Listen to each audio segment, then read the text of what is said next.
Hey Apple Watch users, welcome back to another exciting episode where we dive deep into the world of tech and gadgets. Ever wondered if your Apple Watch can be blacklisted? It's a question that might have crossed your mind, especially if you're considering buying a second-hand device. Today I'm going to break it down for you and tell you everything you need to know about blacklisting and how it affects your Apple Watch. First off, what do I mean by blacklisted? It's a term that often gets thrown around, but not everyone knows what it actually entails.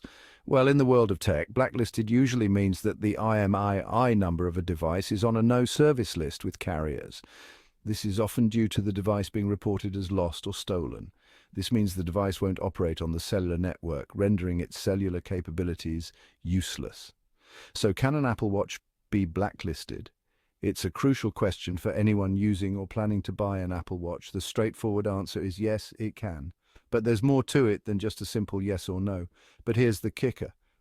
This mainly affects Apple Watches that have cellular capabilities. If your Apple Watch is Wi-Fi only, you don't need to worry about being blacklisted. If your Apple Watch is Wi-Fi only, you don't need to worry about being blacklisted. It will continue to function normally as long as it has a Wi-Fi connection. But if it's a cellular model and its IMEI number gets blacklisted, you're in trouble.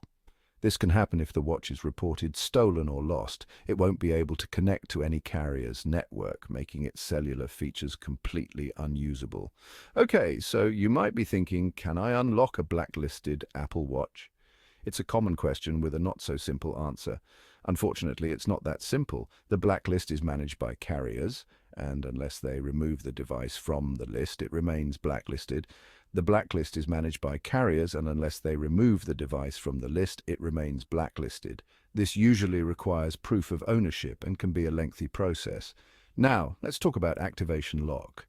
This is another layer of security that can make your Apple Watch unusable if not properly managed. This is Apple's anti-theft feature to protect your device.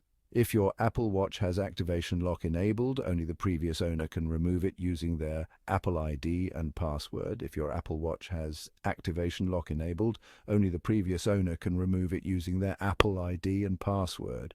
This ensures that even if the watch is stolen, it can't be used by anyone else. Apple will not help you find the previous owner.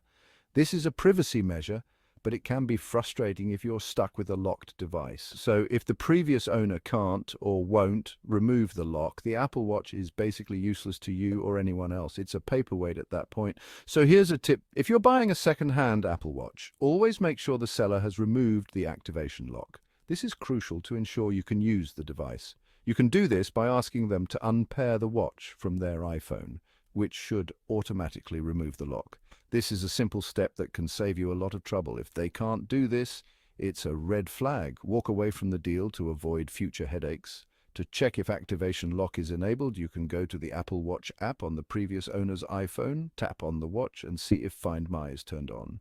This is a quick way to verify the status. If it is, activation lock is enabled. Make sure this is turned off before completing your purchase. In summary, a blacklisted Apple Watch with cellular capabilities won't connect to any carrier's network. This makes it essential to verify the status before buying.